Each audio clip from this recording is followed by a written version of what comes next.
station, KHC27's public warning system. About dang During time. potentially dangerous weather situations, specially built receivers can be automatically activated to warn of an impending hazard. Tests of the signal and receiver's performance are normally conducted between 11 a.m. and noon each Wednesday. If there had been a threat of severe weather, the test would have been postponed until the next available good weather day. Reception of this broadcast and the warning alarm will vary at any given location.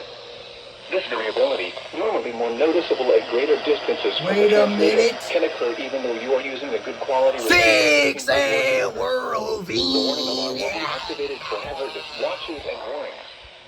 For station KHC27, broadcasting near Rock Hill, on a frequency of 162.425 megahertz, the warning alarm will be activated for the following counties in South Carolina: Cherokee, Chester, Fairfield, Lancaster, Union, and York.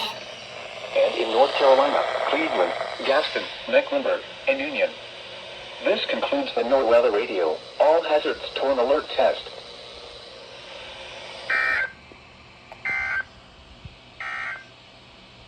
The Charlotte, North Carolina